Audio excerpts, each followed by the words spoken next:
देखिए, दुख, शोक, आक्रंदन, परवेदन, आक्रंदन, परताप, परवेदन, ये सब दुख की ही हैं। बराबर। संग्रहणे से मुमुक्षु समत्व सागर, संग्रहणे से दुख ही है, विभारने से मेरे मित्र पीड़ा का नाम दुख है। मेरे मित्र इष्ट के वियोग पर शोक होता है। मेरे मित्र किसी के चारित्र पर दोष लग जाए, वो जो दुख होता है वो संताप कहलाता है।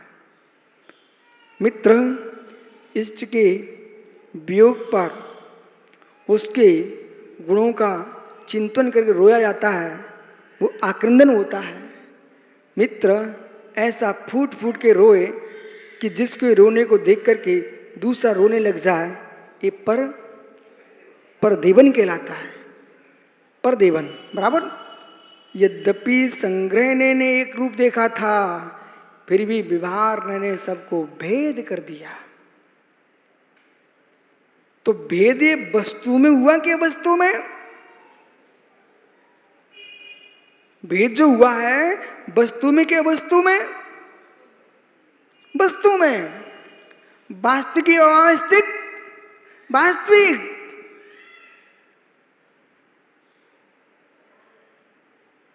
आगे चलो। और कुछ?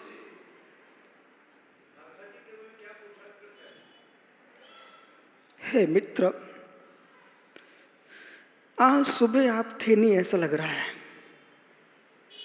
डॉक्टर साहब, आयु कर्म पर कोई पुरस्कार की जरूरत नहीं है। इस सुबह हमने सुबह व्याख्यान में किया था। आपसे मेरा कहना है, चाहे आप हो, मैं हूं, सौरभ भाई हो, आयु कर्म पर कोई पुरस्कार की जरूरत नहीं है। वो अपने समय पर नष्ट हो जाएगा। पुरुषार्थ जितने त्यागी भारत की भूमि पर हैं, जितने त्यागी, सौरभ बेटा सुन रहा है, जितने ज्ञानी लोग भारत की भूमि पर हैं, उन्हें कभी भी अपने मरने की चिंता नहीं करना चाहिए, न उस पर पूसा करना चाहिए। मृत्यु का पुरुषार्थ नहीं करना चाहिए, परिणामों की विशुद्धि का पूसा करना चाहिए। बराबर डॉक्टर साहब? आप जो माला फेर रहे हो वो मरने के लिए फेर रहे हो कि समाधि मरने के लिए फेर रहे हो? अब मेरा ही प्रश्न है, आपने जब इतने प्रश्न किए तो मेरा एक उत्तर आप भी दे दो। आप ये पीली माला लिए बैठे हो तो ये मरने के लिए फेर रहे हो कि समता के लिए फेर रहे हो? मैं ये बहुत बड़ा शब्द नहीं सुन रहा हूं। इतना छोटा सा प्रश्न, छोटा सा उत्तर दो ना। मैं ये पूछ रहा हूँ, हे मित्र मेरे डॉक्टर साहब, हर्षवर्धन मेहता, हे मुमुक्षु, हे अंतेवासीन, हे सप्तम प्रतिमाधारी, हे भव्वर पुंडरीक, हे ज्ञानानंद सो को भोगने की इच्छुक, ये बता कि ये तू पीली माला लिए जो फेर रहा है, भगवान का नाम ले रहा है, ये मरने के लिए फेर रहा है तो क्यों फेर रहा है?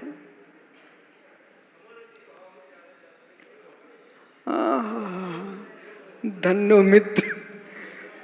हे जीव, तू माला फेरने का भोग भोग रहा है, भोक्तृत्व नहीं से। समरसी भाव में माला नहीं होती है, समरसी भाव में भगवान नहीं होते, समरसी भाव में भगवान आत्मा होती है। फिर भी प्रश्न है कि माला मरने के लिए फेर रहे हो कि अपने अच्छे परिणामों के लिए फेर रहे हो? हैं? बहुत बढ़िया भैया। हाथी साहब मित्र, इसमें आप तो ऐसे ही रहो चुपचाप। इस ज्ञानी को इसलिए बोलने दो, आप जैसे विद्वान को नहीं मैं घुमाना चाहता। ये सोलापुर का विद्वान है, समझा करो आप। ये सोलापुर का ज्ञानी जीव है। ऐसे आया था मेरे पास सबसे पहले दिन, बोले कौन होते विशुद्ध सागर? ऐसे खड़ा था ये जीव। मैंने कहा भव्य जीव, एक दिन ऐसे आया तो ऐसे भी करेगा। डॉक्टर साहब बराबर है कि नहीं? बहुत कट्टर भगवान आत्मा था। फिर भी देखो, होना भी चाहिए। मैं खुश हूं, उस दिन भी मैं खुश था। ये ऐसे खड़े थे ना, तब भी मैं खुश था। नहीं, कोई भोला भाला भव्य जीव दिख रहा है, पर अभी ये थोड़ी कसा है, ये अपने आप ठंडी हो जाएगी, अपने आप शिथिल हो जाएंगे हाथ। सुनो डॉक्टर साहब, यथार्थ में आप साधक पुरुष हो तो मृत्यु के लिए माला नहीं फेर रहे। और तुम हजारों माला फेर लेना, माला फेरने से मृत्यु होगी भी नहीं। कोटि कोटि माला फेर लेना डॉक्टर साहब, माला फेरने से मृत्यु बचेगी भी नहीं। दोनों बता रहा हूं स्पष्ट। ये बाहर की चुपड़ी चपराई बातें नहीं, आज तुम्हारे पास शुद्ध आगम। माला फेरने से आपकी मृत्यु नहीं हो सकती, माला फेरने से आपकी मृत्यु नहीं बच सकती। तो फिर माला फेरने का सार क्या वीरेंद्र भैया? सार इतना है कि मृत्यु के काल में संक्लेशता न हो, इसलिए माला के संस्कार डाल रहे हैं। बराबर? तो पुरुषार्थ प्रत्येक जीव को, वैद्य जी, पुरुषार्थ प्रत्येक जीव को वो सौरभ जैसा करना चाहिए। सामने प्रत्यक्ष उदाहरण है। अभी पंडित क्या बोल रहा था भैया? बोले महाराज जी, अब तो मुझे समता है, समाधि चाहिए। हे भगवान, ऐसे परिणाम प्रत्येक जीव के हों। और धन्य उसके माता पिता परिवार को नीत लोग लेके भग जाते। बोले महाराज जी, उसका सहयोग हम करेंगे।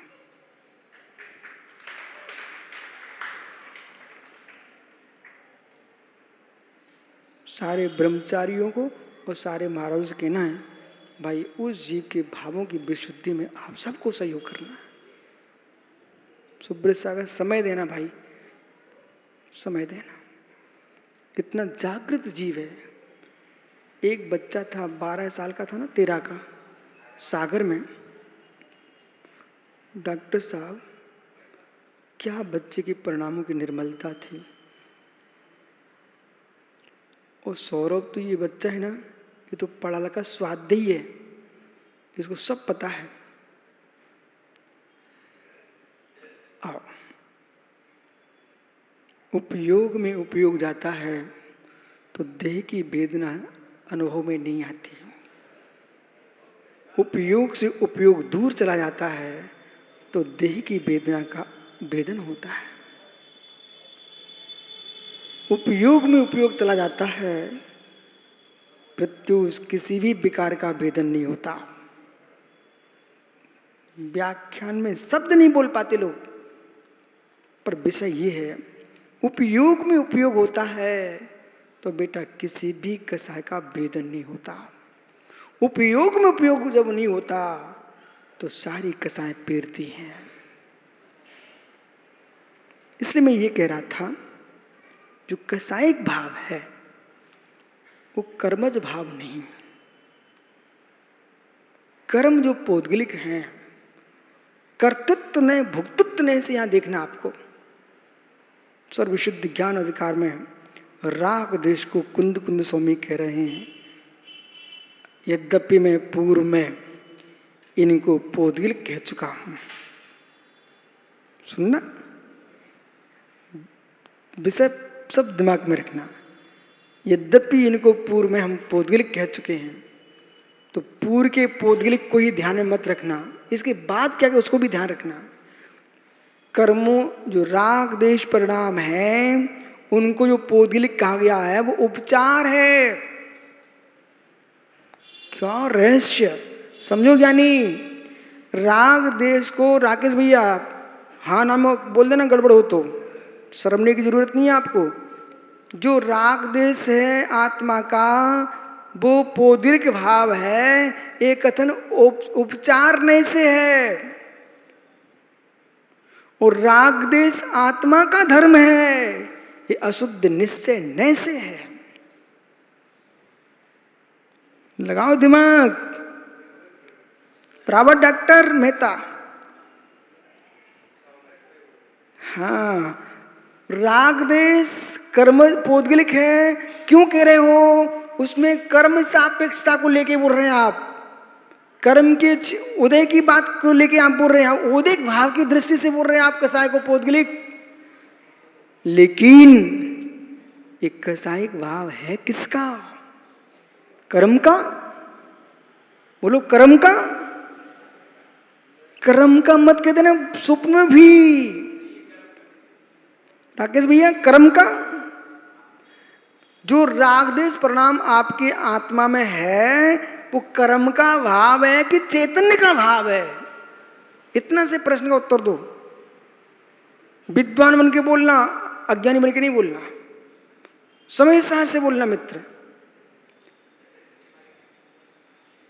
रागदेश भाव है, एक कर्मज भाव है, कर्म का भाव है कि आत्मा का विभाव है? आत्मा का विभाव है, बराबर, आत्मा का विभाव है। अभी हम सुनिए, विषय पकड़ो आप, हम सांख्य नहीं बना रहे, आपको जैन बना रहे हैं। सांख्य ने ईश्वर को कर्ता बनाया, अहो जैनी मिथ्या दृष्टियो, तुमने कर्म को कर्ता बनाया। जैन मिथ्यात्व को हटाने के लिए, कर्माधीन से दूर होने के लिए आगम कह रहा है, कुंद कुंद समय सार में सर्वसिद्ध ज्ञान कर्म कह रहे हैं, ये कर्मज भाव नहीं, ये आत्मा का ही विभाव है। किसका? हाँ, देखो संदीप, इन ज्ञानियों को थोड़ी देर बाद समझ में आता है, क्योंकि ज्ञानी इसलिए, हम जैसे अज्ञानियों को जल्दी समझ में आ जाता है। कर्मज भाव नहीं है, आत्मा का विभाव भाव है। क्योंकि 47 नय हैं, ये तत्व के निर्णय के लिए हैं, अन्याय के लिए नहीं है। ये नय कह रहे हैं, एक ही समय में 47 के 47 धर्म आत्मा में हैं। ओहो, भुक्तृ भाव सिद्धों में है कि नहीं? है। आप में है कि नहीं? है। अंतर क्या है? हम अशुद्ध के भुक्ता हैं, वे शुद्ध के भुक्ता हैं। हम नए को थोड़े विषय बना रहे हैं, हम विषय को समझने के लिए नए लगा रहे हैं। विभाव से मतलब ये लगाना, इतने गहरे रहस्य हैं विजय भैया, इतने गहरे रहस्य हैं कि संसार में कर्म बंद की अपेक्षा से हम संसारी हैं। सुनना, ऐसा कहने वाले पंडित बहुत हैं, उसमें आप भी हो, हम भी, सबको ये है, पर हम एकांत से कहने वाले नहीं हैं।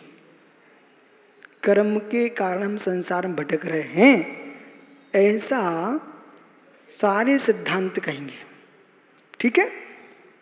लेकिन मित्र, यदि कर्म तुमको भटका रहा जबरदस्ती पकड़ पकड़ करके, ऐसा एकांत नहीं है। कर्म का चतुष्टय भिन्न है, आत्मा का चतुष्टय भिन्न है। कर्म पौद्गल द्रव्य है, आत्मा चेतन द्रव्य है। तो चेतन द्रव्य को अशुद्ध बना रहा है अचेतन द्रव्य, ये एकांत नहीं है मित्र। तज्जन उपादान में अशुद्धि की योग्यता है, इसलिए कर्म का निमित्त है। अभी मैं मालूम 85 का मेरी आंख टिकी है। ये सारे गुण रहस्य जो प्रवचन सार में नहीं आए, समय सार में नहीं आए, यहाँ तक नियम सार में भी नहीं आए, अष्टपहर में नहीं आए, बाष्पोपेक्षा में नहीं आए मित्र, बे विषय 85 में आए। इसलिए जो भी व्यवहार पक्ष का विद्वान हो, वो एकदम किसी निश्चय का खंडन करने ना बैठ जाए। बहुत सारे विषय तुमने व्यवहार से ही पढ़े हैं, परमार्थ से नहीं पढ़े। और जो परमार्थ के पढ़ने वाले व्यवहार का निषेध करने बैठ जाएं, वे कहीं बैठ ना जाए, मिथ्यात्व में चले जाएंगे। तुमने मात्र समय सार को पढ़ा है, तुमने षटखंडागम को नहीं पढ़ा। सिद्धांतों को पढ़ोगे, क्योंकि सबसे ज्यादा ग्रंथ हमारे सिद्धांतों पर हैं, और मित्र सिद्धांत ऐसे होते हैं जिनमें क्यों और क्या नहीं चलता, जो है सो है। ठोक के बोलते करणान योग कहता जो है सो ये, इसके आगे तुम जा नहीं सकते आप। पर मेरा प्रश्न तुमने यहीं छोड़ दिया और डॉक्टर साहब ने कहां कहां भेज दिया और घड़ी करी अब बंद करो। भाई मेरे प्रश्न का उत्तर तो दो। जो कसाय है वो जीव कसाय है कि अजीब कसाय है?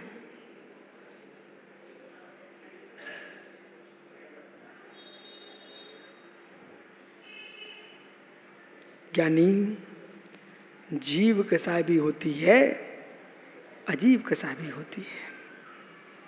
अब यहां पर डट के निमित्त पर जोर देके व्याख्या कर देना।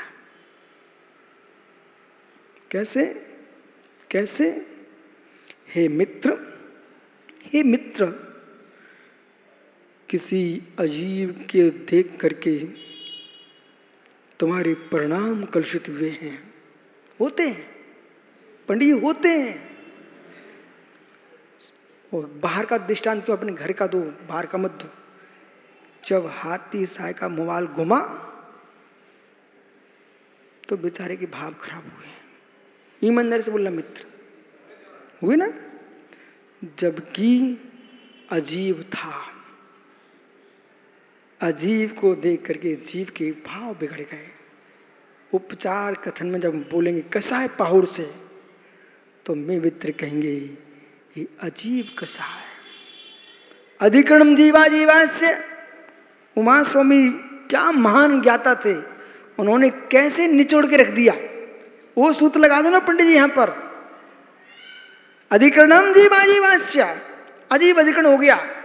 इनके कसाय में पंडित राकेश चाहते थे आज मुझे बाटी खाने को मिलना चाहिए, और सूचना भी कर चुके थे कि मैं बहुत थक के आया हूं, अच्छा मुझे खाना चाहिए। और पत्नी ने बोई मूंग की दाल, वो भी पानी इधर बह रहा था और दाल वहां रखी थी ऐसा, और बेचारे को वही रोज का भोजन टमाटर की चटनी पीस के खिला दी। तो बेचारा सोचता क्या करूं, भाग्य ऐसा है। ऐसे परिणाम हुए, अजीब कसा है। ठीक, और पत्नी ने ऐसा भोजन क्यों परोसा? जीव को देख के भाव खराब हो रहे हैं, ये जीव कसा है।